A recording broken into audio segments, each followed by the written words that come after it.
Bonjour les amis, aujourd'hui nous allons parler de deux sujets très importants. Quels sont les légumes à semer et planter en janvier et février dans votre potager ou en semis dans votre maison au chaud? Et ensuite, notre calendrier universel qui est un calendrier lunaire mais qui est bon pour toutes les sortes de potagers et pour tous les climats. Je vais vous expliquer tout ça dans la seconde partie de notre vidéo d'aujourd'hui. Dans les trois quarts de la France, il n'y a pas grand-chose à faire. Il faut savoir que seul le bassin méditerranéen est en avance sur nous. Évidemment, dans la Méditerranée ou sur les bords de la Méditerranée, on a déjà fait l'ail, on a fait les fèves, on va plus tarder à faire les échalotes, mais ce n'est que pour la Côte d'Azur ou que pour la Méditerranée. Nous, dans le reste de la France, eh bien, il faut attendre la fin du mois de janvier pour planter son ail. Donc ça va commencer là d'ici une quinzaine de jours, donc on a le temps de se préparer. Et après, peut-être que dans le mois de janvier, s'il fait très sec et qu'il fait assez beau, on pourra commencer les échalotes, mais sinon le gros du travail va commencer au mois de février.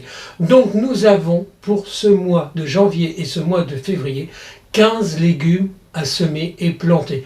Alors je viens de vous parler de l'ail, je viens de vous parler des fèves, je viens de vous parler des échalotes.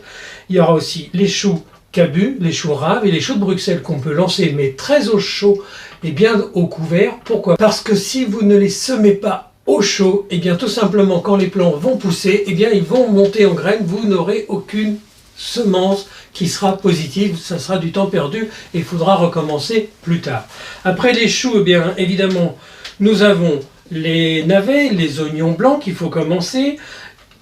Si vous avez l'occasion de chercher et que vous n'avez pas fait déjà vos patates douces, à la fin du mois de janvier, commencez à chercher de très très belles patates douces. On en parlera d'ici très peu de temps. À la troisième semaine de février, ça va être aussi le moment de commencer nos semis de poivrons et de nos piments. Ensuite, vous allez attaquer les semis de poireaux la semaine suivante. Vous voyez, le mois de février, ce sont tous les semis. Alors, attention, je ne l'ai pas dit pour les piments et les poivrons, impérativement au chaud. Il y a plein de semis de légumes que l'on va commencer au mois de février, mais il faut absolument maîtriser la température du lieu et l'exposition. On en reparlera. Et puis après, il y a les pommes de terre nouvelles qui arrivent, les radis et les tomates. Les semis de tomates, ça se fait dès le mois de février. Alors, il y a des semis qui vont se faire au chaud, il y a des semis qui se font en intérieur, il y a des semis qui se font sans serre, mais en serre froide, avec simplement de la paille et puis un voile de forçage, ça marche très bien. Je vous expliquerai tout ça dans une autre vidéo.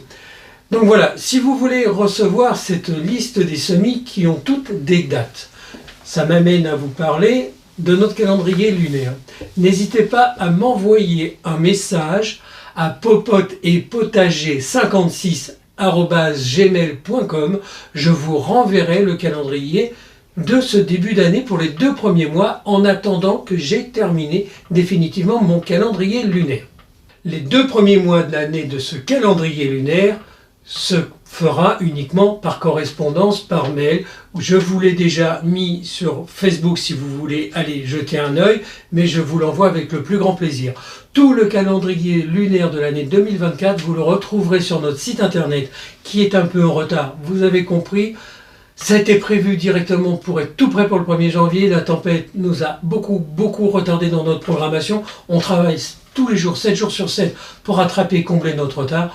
On n'y est pas loin, vous verrez, vous aurez d'agréables surprises avec un site internet qui est vraiment digne des plus grands professionnels. D'ailleurs, c'est à eux qu'on a fait appel pour avoir quelque chose de super joli.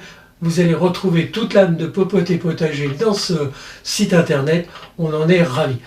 Alors, je reviens à notre calendrier lunaire. Pourquoi est-il un calendrier lunaire, mais aussi un calendrier universel? Tout simplement parce que je suis sûrement le seul en France à avoir pris à contre-pied tous ces calendriers de l'année. Moi, j'ai fait un calendrier légume par légume. Première chose, pourquoi? Pourquoi j'ai fait un calendrier légume par légume? C'est simple comme réponse. Il y a plein de gens qui ne cultivent pas 200 variétés de légumes comme moi je le fais. Il y a des gens qui font que des tomates, que du persil, du basilic, quelques aubergines, quelques pommes de terre, un peu d'ail, des bricoles qu'ils ont envie, qu'ils aiment faire, parce qu'ils n'ont pas le temps, parce qu'ils travaillent, parce que Quand on a une vie active, qu'on a des enfants, on n'a pas tout le temps l'opportunité de faire un jardin complet ou un potager complet. Eh bien, j'ai pensé à vous dans mon calendrier. Je vous ai détaillé tous les légumes, donc vous avez énormément de variétés de légumes, et vous avez toutes les dates de l'année à laquelle vous devez planter et semer tous ces légumes. Alors si vous êtes dans le bassin méditerranéen, que vous êtes à la montagne, que vous êtes dans le Massif central, que vous êtes dans le Pas-de-Calais, que vous êtes n'importe où en France, et même un petit peu sur les pays autour de la France, vous pouvez vous servir de ce calendrier. Pourquoi ? Parce que si par exemple vous tapez les tomates, on fait les semis en pièces chaudes au mois de février. Tout le monde chauffe au mois de février. Si vous n'avez pas d'endroit pour faire ça, vous achèterez des plants tout faits plus tard. Mais si vous voulez faire vos semis de tomates, ça se fait au mois de février, courant février. Alors après, vous décidez de le faire quand vous voulez. Moi, je vous indique des dates favorables parce que par exemple, les tomates, ce sont des légumes fruits. Chaque légume correspond à une catégorie, c'est-à-dire légumes fruits, légumes racines, légumes fleurs et légumes feuilles. Donc chaque élément, vous aurez connaissance de quand est-ce que vous pouvez le planter. C'est comme par exemple la carotte. Si vous voulez en avoir toute l'année, il faut le planter 5 ou 6 fois dans l'année. Pareil pour le navet. La salade, si vous voulez en avoir à peu près 11 mois de l'année sur 12, il faut planter différentes variétés. Tout ça, vous allez le retrouver dans mon calendrier. Alors moi, j'ai appelé ça le calendrier lunaire, effectivement. Mais vous allez retrouver une rubrique dans notre site internet qui s'appelle très joliment le potager de la lune, parce qu'on avait envie de faire un joli clin d'œil. On reprend, si vous vous rappelez, pour ceux qui nous suivent depuis longtemps, j'avais fait le lunoscope. C'est un grand mélange de toutes nos activités.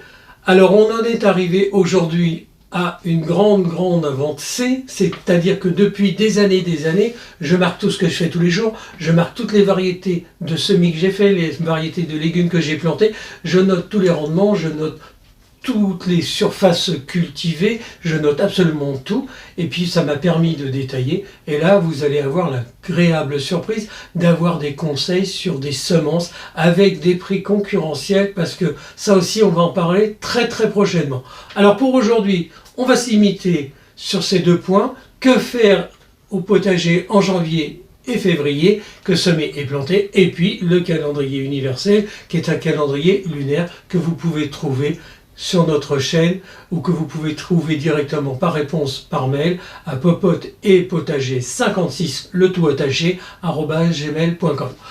Les amis, vous voyez, l'année 2024 vient de commencer d'arrache-pied. Ça y est, on est parti, on commence et on va faire une grande année. Vous avez aussi compris que le fait qu'on a eu beaucoup de recul à cause ou grâce à la tempête Ciarán, nous sommes aujourd'hui en train de restructurer totalement Popote et Potager. Vous verrez, nous aurons des nouveaux formats. J'espère qu'ils vous plairont. Vous nous en ferez plein de retours.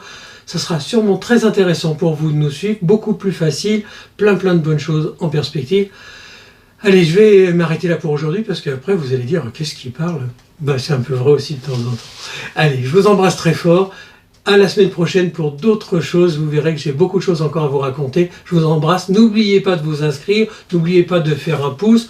Vous pouvez nous envoyer des messages sur Facebook, sur Messenger, sur Instagram. Vous nous retrouvez sur tous les réseaux. Et on est toujours là pour vous répondre et vous accompagner. À très bientôt de vous lire, de vous croiser dans la rue quand vous êtes en Bretagne. Et puis un grand bonjour chez vous. À bientôt.